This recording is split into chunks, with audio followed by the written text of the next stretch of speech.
ሮዛ የኔ ሚስት። ባንቴሮን ሉሊት ትገኝበታለች የተባለውን አቅጣጫ ለዴቭ አመላክቶታል። ዴቭም በዚያ አማካኝነት ሉሊትን ሊያገኛት ችሏል። እርሷ ገና ስታየው ወንድሜ በማለት ተጠመጠመችበት። ታዲያ ወደ ቤት እንድትመለስ ካደረጋት በኋላ ክፍለ ሀገር ሲጨናነቁ የነበሩ ቤተሰቦቿን ወደዛ ሊመልሳት እንደሚችል ለሉሊት ነግሯታል። ሉሊት ግን በፍጹም ወንድሜ ወደዛ ቦታ መመለስ አልፈልግም፣ ምክንያቱም መሰለ ይከታተለኛል በማለት ስጋቷንም ለዴቭ ነገረችው። ዴቭም እኔ ምን አገባኝ፣ ኃላፊነቴን እላይ ላይ መወጣት ነው የምፈልገው። በእኔ በኩል ያለውን ሸክም ካራገፍኩኝ ስላንቺ አይመለከተኝም የሚል ግዴለሽነት የሚመስል ንግግርም ተናገራት። እርሷ ግን ወንድሜ በፍጹም አይሆንም፣ ለዚህ ነበር እንዲህ ወደዚህ ቤት ያመጣኸኝ አለችው። ታዲያ የሉሊትን ድንጋጤ የተመለከተው ዴቭም ፍራንክ እንደሆነም ነገራት።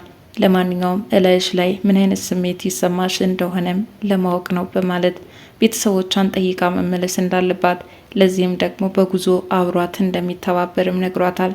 እስከ መጨረሻ መሄድ የማትፈልጊ ከሆነ እኔ ሄዳለሁ በማለት ተነሳ። ወንድሜ በሚገባ አብራይን ከሄድክማ ተከትዬ ሄዳለሁ አለች። ወደ ክፍለ ሀገርም ገባች። ሮዛም ከትዳሯ ውጭ ላስቀመጠችው ሰው ወይም ፍቅረኛ ለምትለው ሰው በመደወልም አሁን መንገድ ላይ እየመጡልህ ነውና ተጠባብቀ የሆነ ነገር አድርጋቸው በማለት በዴቭና በሉሊት አንዳች ተንኮል እንዳሰበችም ተነግረዋለች። ይህ ሰውም በሚገባ ጥቃት ሊያደርስባቸው እንደሚችል ለሮዛ ነግሯታል። ሮዛ በዚህ ፈንጠዝያ ውስጥ እንዳለች ግን ነገሩ ሳይሳካ ቀርቶ ፖሊስ እየተከታተለው እንደሆነም ነግሯታል። ይህንን ስትሰማ ሮዛ በጣም ተደናገጠች። እነ ሉሊትም በሰላም ተመለሱ። የሉሊትና የዴቭን ጉዞ ተከትሎ ባንቴሮን ግን ሊደርስባቸው ይገባል፣ አሁን አደጋ ይደርስባቸዋል እያለም እየሮጠ ነበር። ሆኖም ግን የሱ ስልክ መደወል በዴቭ በኩል ተቀባይነትን አላስገኘም።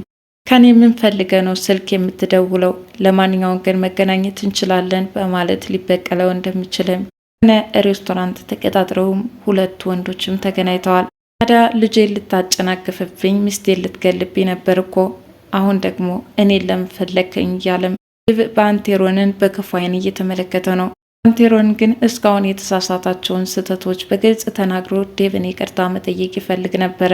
ዴቭ አመጣት ግን በተቃራኒው ስለነበረ እንደውም ሮዛ ማለት ሚስቴ ናት ያንተ ሚስት ሳትሆን በማለትም እንቅጩን ከዚህ በፊት የነበረውን ሚስጥር አፈንድቶታል። ሰላም ጤና ይስጥልን ውድ ቻናል የቤተሰቦች እንደምናላችሁ በያላችሁበት በዓለም ዳርቻ ሰላማችሁ ይብዛ እያልኩኝ ትንሿ ሙሽራ ክፍል 31ን እንመለከታለን። እንግዲህ ሉሊት በባለፈው ክፍል እንደወጣችና ሰው ቤት ተቀጥራ እንደምትሰራ ተመልክተን ነበር። ዛሬ ላይ በባንቴሮን አቅጣጫ ጠቋሚነት ሉሊትን ሊያገኛት ችሏል። ዴቭ በጣም ተደሰተ። ሉሊትም እንደዚሁ ወደ ቤታችን መመለስ ይኖርብናል በማለት ሉሊትን ጠይቃት።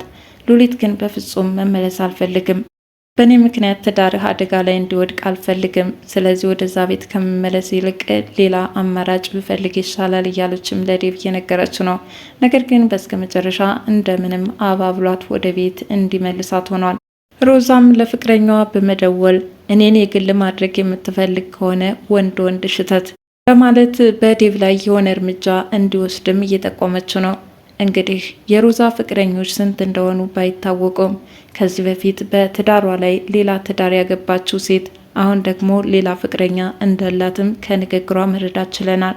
የሉሊትን መመለስ ተከትሎ ሮዛ ገና ስታያት ጠመደቻት። ለምን ወደዚህ ቤት መጣሽ? ምን ሳልሽ አለቻት። በአንቺ ክፋት ቢሆን ወደዚህ ቤት መመለስ አልፈልግም ነበረ፣ ወንድሜ ዴቭ ግን ወደዚህ እንድመጣ አስገድደኝ አለችው። ምን እሱ ያስገድድሻል? ይህኔ የረሃብ ጠኔ ሲመታሽ ይሆናል ወደዚህ የመጣሽው በማለትም ነገረቻት። ሉሊትም አንቺ ለዴቭ የምትገቢ ሰው አይደለሽም፣ ርቀታችሁም የሰማይና የምድር ነው፣ በጣም ታሳዝኛለሽ በማለትም ተናገረቻት። ይህኔ ጭራሽ ካንቺ አንደበት እንዲህ አልጠብቅም በማለት እጇን ለጥፊም ዘረጋች። ለዚህ ብዬ ነው አልመጣም ያልኩት፣ በጣም ክፉና እየተረገምሽ ነሽ እያለችም እውነታውን የሮዛን ባህሪ በግልጽ ልታስረዳት ትፈልጋለች። ከዚህ በፊት የህይወቷ ፈተና ሆና እንደቆየችና ስታሰቃያት እንደነበረም ነገረቻት። አንቺ ያልሞከርሽው የክፋት ጥግ አልነበረም፣ ለማንኛውም ግን እንዳንቺ ክፋት ሳይሆን ዴቭ ደግ ስለሆነ ወደዚህ ቤት ልመለስ ችያለሁ አለቻት። ባንቴሮንና ሔዋንም ተገናኝተው የሉሊትን መመለስ ነግረው ነበረ። ሆኖም በሉሊት መመለስ በጣም እፈራለሁ። ሮዛ ምንም ነገር ከማድረግ ወደ ኋላ አትልም። ላንቺም ቢሆን እፈራልሻለሁ እያለም ከዛ ቤት ሳለ ብዙ ስቃይ ያሳልፍ እንደነበርና አንተ ትሞታለህ፣ እንዲሁ ሸባ እንደሆንክ ትቀጥላለህ እያለች በደረሰበት ጉዳት ብዙ መጥፎ ነገሮች እየተናገረች እንደነበረም እያስታወሰ ሔዋንን እንድትጠነቀቅም ሲነግራት ነበር። ሔዋን በዚህ ሁኔታ ከሮዛ ጋር አውርታ ስትመለስ ሮዛ በነገር ጠመደቻት። ሆኖም እኔ ባለ ትዳር ሴት ነኝ፣ ዴቭም በእኔ ላይ ሊደርብሽ አይችልም በማለት ቤቱን ለቃ እንድትወጣላትም ሔዋንን ያልተገባ ቃላትን እየተናገረቻት ነው። ዴቭም በበኩሉ ሉሊትን እንግዲህ እንኳን ተገናኘን ከቤት መጣሽ እንጂ ወደ ቤተሰቦች ልመልስሽ ነው በማለት ይነግራታል። ይህን የሰማችው ሉሊትም ክፉኛ ተደናግጣለች። ወንድሜ ለምንድን ነው ወደ ክፍለ ሀገር የሚሄደው? ከዛ ከሄድኩኝ ችግር ይፈጠራል አለችው። እኔ ምን አገባኝ ስለሚመጣው ነገር፣ ብቻ ራሴ ላይ የተጫነብኝን ኃላፊነት መወጣት ነው የምፈልገው። በኩል ያለውን ከተወጣው በአንቺ በኩል ያለውን ደግሞ ሌላ ያስብበት በማለት ወደ ክፍለ ሀገር ሊወስዳት እንደሚችልም ይነግራታል። ይህኔ ሉሊት በፍጹም ወንድሜ፣ ሌላ የዘነጋኸው ኃላፊነት አለ። በኩል ያለውን ብትጨርስ፣ በእኔ በኩል ያለው ግን መሰለ የሚባል ክፉ ሰው አለ። ይህንን ደግሞ እንዴት ላልፈው እችላለሁ በማለት ለዴቭ አስረዳችው። ታዲያ ድንጋጤዋን በመመልከትም ፍራንክ እንደሆነም ለማስረዳት ሞክሯል። እስከ መጨረሻም አብረሽ ልሄድና ቤተሰቦች ጋር ደርሰን እንመጣለን እያለም አሳምኗታል። ታዲያ ተያይዘው ሁለታቸው ሲሄዱ ሮዛ ግን አሁንም ፍቅረኛዬ ከምትለው ሰው ስልክ በመደወል እንግዲህ ባለቤቴና ሉሊት ተያይዘው መጥተውልሃል፣ አንተ መንገድ ላይ ጠብቀህ የፈለግከውን ማድረግ ትችላለህ ብለዋለች። ልግደላቸው ወይስ ምን እንዳደርጋቸው ነው የምትፈልገው? አንተ ምርጥ ቅጣት የምትለውን መቅጣት ትችላለህ። ለማንኛውም እንግዲህ ወንድ ሆነህ አሳየኝ እያለችም ይህንን ነገር ማድረግ ካልቻለ በፍቅር ተቀባይነት እንደማይኖረውም ነግረዋለች። በዚህ የተስማማው በትዳሯ ላይ ፍቅረኛ ብላ ያስቀመጠችው ሰውም በሚገባ ኃላፊነቱን እንደሚወጣ ቃል ገብቶላታል። ባንቴሮንና ሔዋንም ተገናኝተው ዛሬ ምርጥ የምሳ ግብዣ ይኖረናል ይላታል። እዛውም ውበቷን እያደናንቅላት ነው። ምነው ላንተ የታየው ውበትህ በዴቭ በኩል ተቀባይነትን ቢያገኛለችው። የምትወደው ዴቭ ብዙ ጊዜ ደጅ ብትጠናም ከአማካሪነት ውጭ ግን በፍቅር ምንም እየተመለከታት አይደለም። ምክንያቱም ባለትዳር ወይም ደግሞ ሮዛ ትክክለኛ የምትወደው ሚስቱ መስሎም ስለሚታየው። እዚህ ሁኔታ እየተጨዋወቱ ቆይተው ሉሊትና ዴቭ ወደ ክፍለ ሀገር እንዳመሩም ነግረዋለች። በጭራሽ አይሆንም፣ ሮዛ የሆነ ነገር ታስደርጋቸዋለች እያለም ስጋቱን ለሔዋን ነግሯታል። ምን ልታደርግ ትችላለች? ባንከፋት አታውቂውም ማለት ነው። አሁን የምሳ ግብዣውን ልንሰርዘው ነው፣ እነርሱን ሩጬ ማዳን ይኖርብኛል እያለ ሔዋንን እንደቆመችም እየሮጠ ትቷት ይሄዳል። ሮዛ ፍቅረኛም ወደሆኑ ስልክ በመደወል ፖሊስ እየተከታተለው እንደሆነና እሷ የሰጠችውን ትዕዛዝ መፈጸም እንዳልቻለም ይነግራታል። ወይስ አንቺ ነሽ ፖሊሱን እየጠቆምሽው በማለትም ራሷ ላይ ጣቱን ቀስሯል። ሮዛም በሰማችው ነገር ከባድ ራስ ምታት ሆኖባታል። እንዴት ሊሆን ይችላል? እቅዴ ከሸፈ እያለችም ተበሳጨች። ምን ማድረግ እንዳለባትም ተጨናነቀች።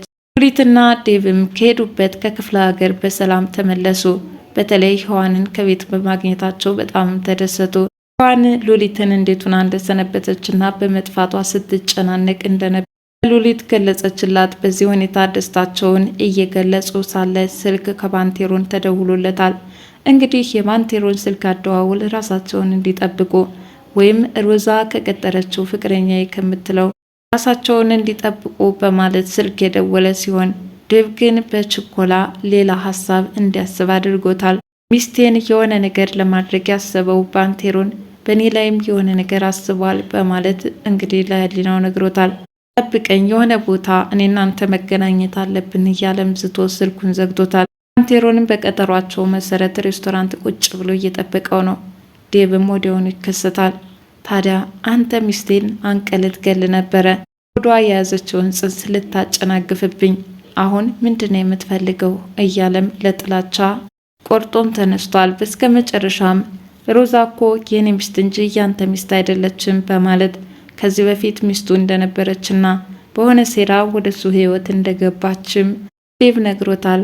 ዴቭም እስካሁን የተደበቀውን የሮዛንና የባንቴሮንን ጉዳይ መስማት ችሏል።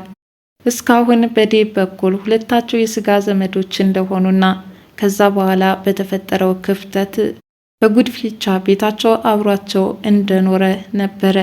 ዛሬ ላይ ደግሞ ሌላ ታሪክ እንግዲህ ከጀርባው እንዳለም መስማት ተገዷል። እንግዲህ ይህንን እውነት አስረድቶ ባንቴሮን ራሱን ነፃ ማውጣት እየፈለገም ይመስላል። በቀጣዩ ቪዲዮ ምን አዲስ ትዕይንት እንመለከታለን? ትንሿ ሙሽራ ለዛሬው ይህንን ይመስል ነበረ። ለቻናሌ አዲስ የሆናችሁ ላይክ፣ ሼር፣ ሰብስክራይብ በማድረግ ቤተሰብ እንድትሆኑ በትህትና ጠየኳችሁ። ባይ ባይ።